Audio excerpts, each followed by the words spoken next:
Every single art form is inherently worthy of analysis, interpretation, and criticism, but there's a certain level of guilt that comes with critiquing pro wrestling in particular. Take Shinsuke Nakamura. That this constant traveler who physically harms his own body for entertainment purposes is considered lazy is a near sadistic take, but you don't feel guilty about criticizing him because he probably doesn't give a damn. The man came to Florida to surf. Now, the real guilt occurs when the performers are invested and take it personally, but even then, constructive criticism is all part of that. And hey, perhaps Nakamura will make like the people I'm about to talk about and bounce back. There's certainly precedent for it. I'm Andy for What Culture Wrestling, and here are 10 wrestlers who became amazing after heavy criticism. Number 10, Kenny Omega. In 2019, they said Kenny Omega wasn't a star anymore. They said that he hadn't made the transition into episodic TV, that he couldn't cut promos, couldn't sell people on his matches, and couldn't project charisma.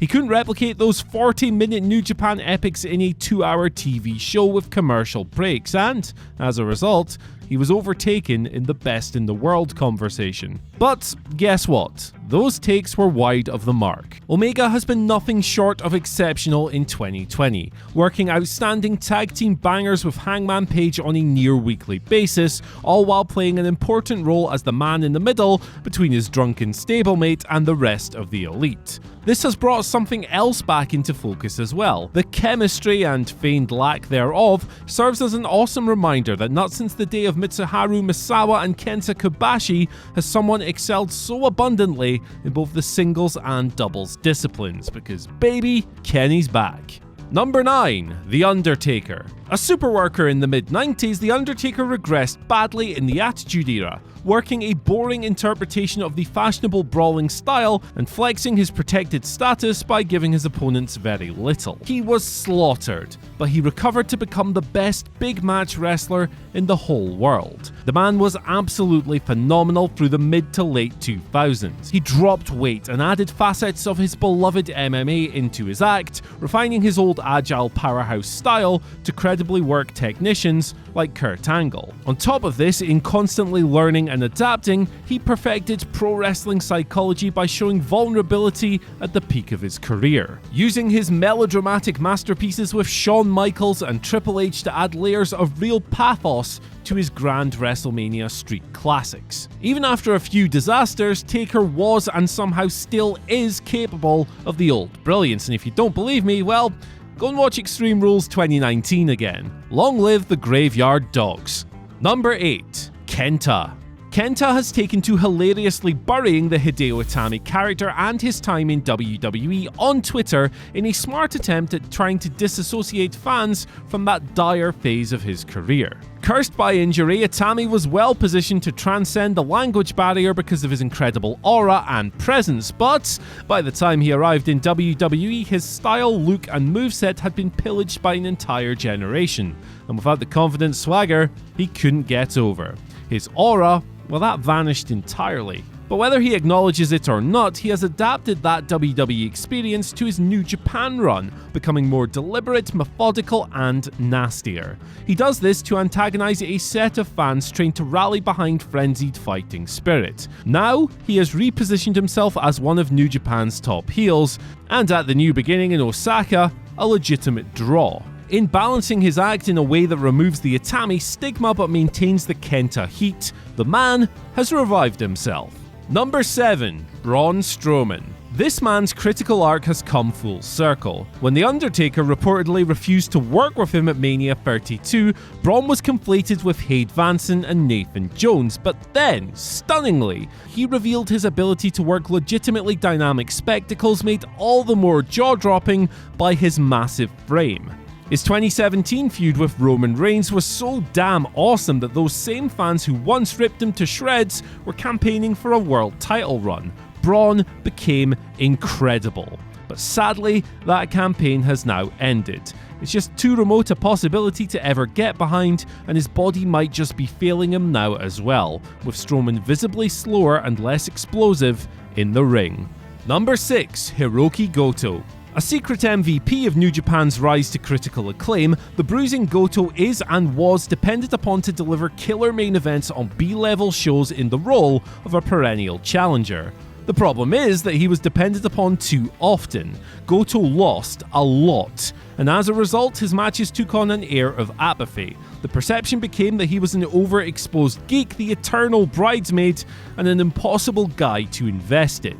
But Goto has rediscovered his old fire over the past 18 months by emphasizing his unreal physicality in the never openweight division, waging sweat-spraying wars with Tomohiro Ishii and proving himself an exceptional opponent for the emerging Shingo Takagi. Essentially, what he's done is revert back to his old formidable gatekeeping role with full brickhouse power. Number 5. Cody. The rise of Cody is astonishing, and honestly, it's kinda difficult to not approach it with undeserved faint praise. In WWE, he showed glimpses of the classic heart-on-sleeve storytelling ability that now defines him in AEW, but he was never really seen as some kind of game changer. Even when he joined the Elite and drew as Ring of Honor World Champion, Cody, by having the temerity to not be Kenny Omega, drew the derogatory nickname Freestar Cody in online circles. This take completely missed the point. Cody never strove for Match of the Year level praise, and, unchained to anyone's vision by his own, he would eventually redefine what that even means. Cody, to reverence, has restored so much of what used to make wrestling work before it was needlessly abandoned. I'm talking wrestler-driven creative, emotional, traditional in-ring storytelling, and drawn-out episodic TV with minimal physical contact designed to enhance the match when it does take place. He's a real prize fighter, a classic worker, and he's thriving. Number 4. Adam Cole. Adam Cole, the handsome, telegenic, charismatic, state-of-the-art superworker, was once known as Fat King Cole. It was cruel and frankly mental, given that Cole on the indies was almost certainly in better shape than 90% of the internet dodos that turned this Chuck Taylor in-joke into a meme. But it was a thing, and it did suck.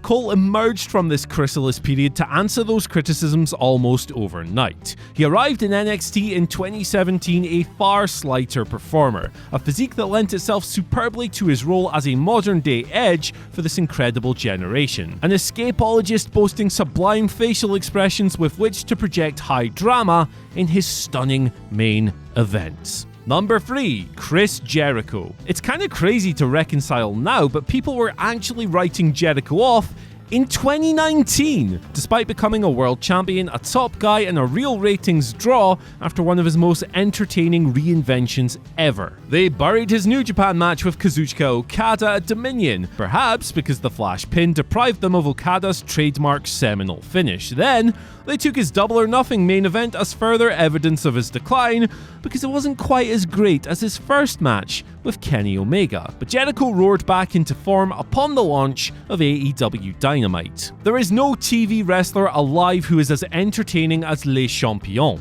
and that's the important distinction. Pulsating, state-of-the-art TV battles don't draw. Sublime, hilarious storytelling does, and Jericho has also delivered huge and spellbinding matches, the likes of which only true masters are capable.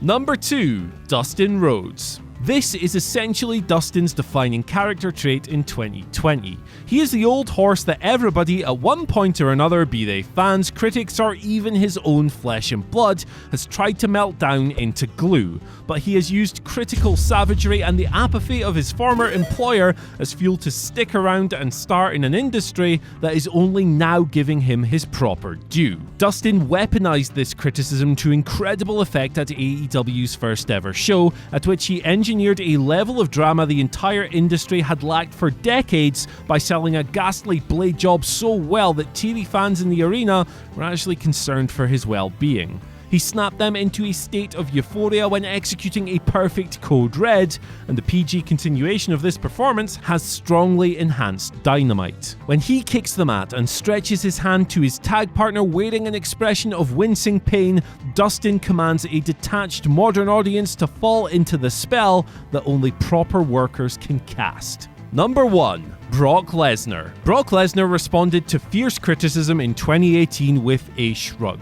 He couldn't have given half a hoot, and that's what really pissed people off. It was kind of warranted though. I mean, Lesnar gave Braun Strowman nothing in their matches that were so underwhelming, they almost immediately stigmatized Braun as a main event bust. And in the Roman Reigns feud, Lesnar, who has always been selectively motivated, was clearly happy to stroll through an already rote routine. With the exception of the odd Survivor Series banger, Lesnar, to many, was a counterproductive presence. But in 2019, the old tremendous sports entertainer resurfaced. Lesnar rocked out to an imaginary boombox, appearing at last like a piece of poop that you didn't even want to scrape from your shoe, and he did the absolute maximum to put Seth Rollins over as well. It's testament to his work that on the only 2 occasions that Rollins did look capable of playing WWE's top guy, both of them were stood across the ring from Brock. Covering his brutal annihilation of Dominic, his corpsing at R-Truth, and his impeccable selling of Keith Lee, Brock shifted from hubristic banter to legit fear in the course of a single GIF. Lesnar is back in 2015 form, where most people wanted him to revert to 2011. So that's our list, but what do you guys think? Let us know down in the comments section below, and don't forget to like, share, subscribe, and ring the bell for notifications. After that, you can follow us on Twitter at WhatCultureWWE and myself at Andy H. Murray if you want to tell me how wrong I am. Goodbye!